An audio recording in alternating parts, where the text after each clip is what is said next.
Hi everyone, this is Maureen Wong with mycasestudies.blogspot.com. I thought I'd take a few minutes out of my day today to show you my fun journal. I don't know if you've been following my blog, but I have something that I call a fun journal. I don't call it an art journal because not everything I do in it is art, but everything that I do in it is fun, so I call it my fun journal. And what it is basically just an altered book. And this is an old book that my husband bought and read and didn't want to read anymore, so he gave it to me. I was taking an altered book class at Studio Calico, and I tried using this book for it before I realized it was a little bit too big for the techniques that I wanted to do. You can see just how thick this book is. Even with tearing out pages, it was really hard and heavy to use. So I put it on the side. I had done a couple techniques in it, like this window page and some other things in here that I did, these paper flowers, but I put it on the side and I didn't know what to do with it for a while, and then I came back to it when I decided I wanted to do a fun journal and thought this would be perfect. The one thing that is difficult with it being so big and heavy is the sewing. You can see that I did a bunch of sewing here around this pocket. I've been sewing on these page edgers, and it's a little bit hard to get it through my sewing machine because it is so heavy and unwieldy, but I have been doing some sewing in it, and as I go along I tear out pages, and I think it'll get easier as the book gets thinner and lighter. But if you want to do something like this, I would suggest a smaller book. And that's it. Let me get to the pages.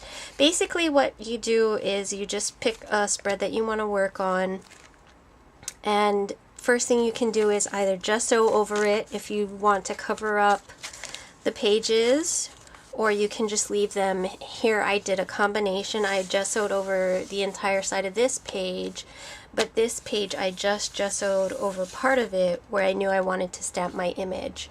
So I covered it with gesso, let it dry, and then I colored the image that I stamped with StazOn black ink with my Derwent Inktense pencils.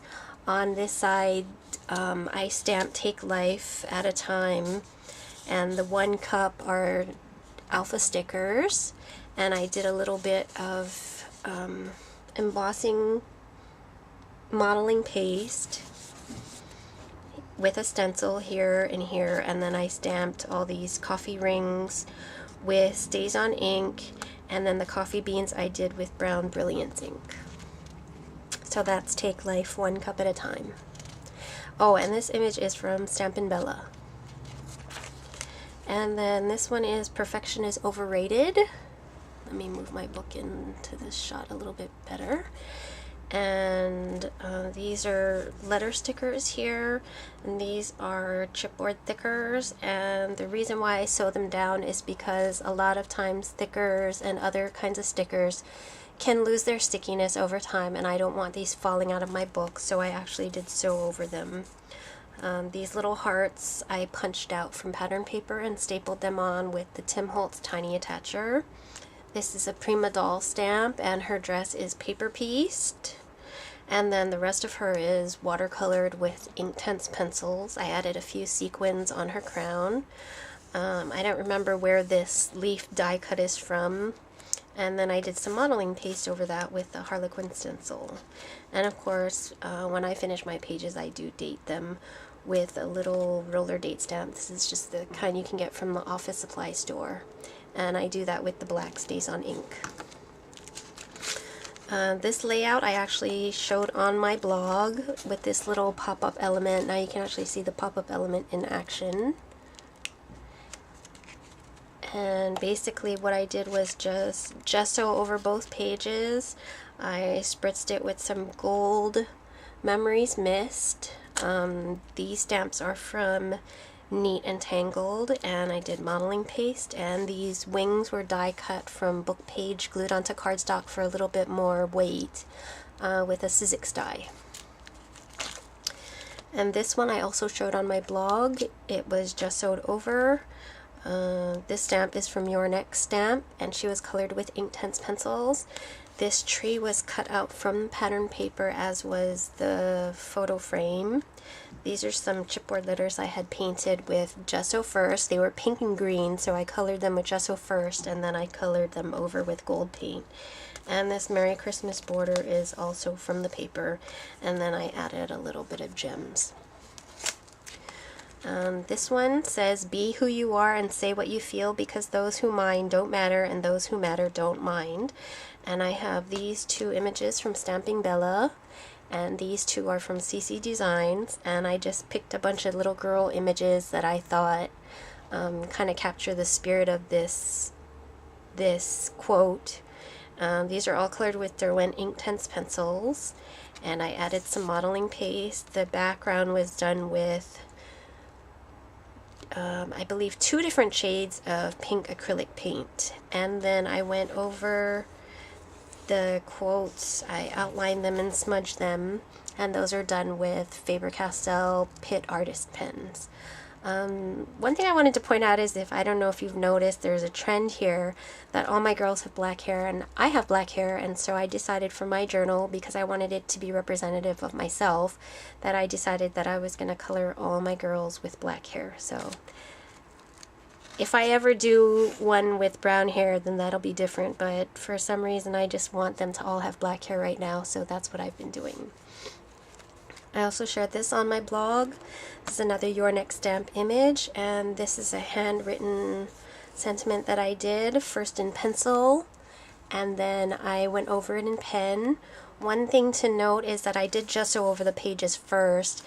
Make sure the gesso is completely dry before you do any writing on top of it, because when I didn't let it dry enough, it got my pen kind of gummy when I was trying to outline the black. And when I made mistakes with the pencil, it was very hard to erase. So that's my tip, is to make sure your gesso is really dry before you try to do any kind of writing over it. And this one I just finished recently. You only live once, but if you do it right, once is enough. These are both images from the Greeting Farm. A little Studio Calico wood veneer butterfly. This is a really old Heidi Swapp ghost heart that I stuck on with some washi tape. The background was done with Watered Down Memories Mist, and what I did was I actually stamped the girls first. Well, I just sewed over the pages first, then I stamped the girls, and then I tried my best to spray around them.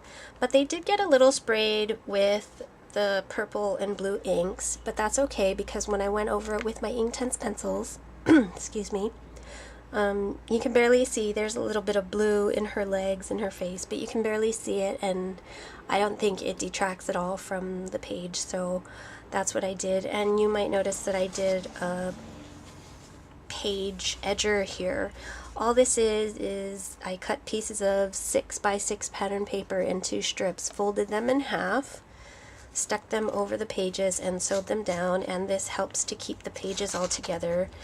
You can see, if I show you the top here, that there are a number of pages in this little bunch, and that's because I don't like doing my fun journaling right on the front and back of the same page, because these book pages are so thin.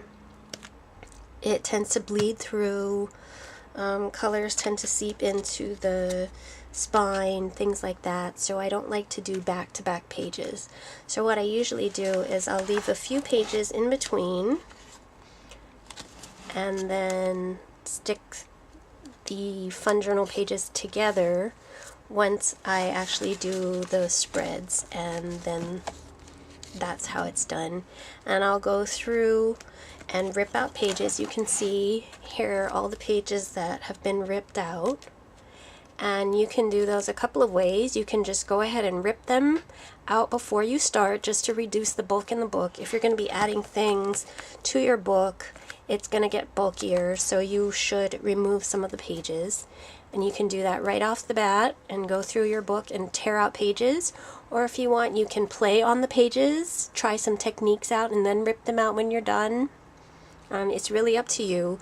One tip that I got from the Altered Book class that I took was that she didn't want all the ripped out pages to show. So what she did was use a spread, and there are no ripped out pages in between here. And then all the ripped out pages are hidden in these pages. You can see there's the ripped out parts. They're stuck inside where I glued the pages together, so you can't see those ragged edges of the ripped out pages.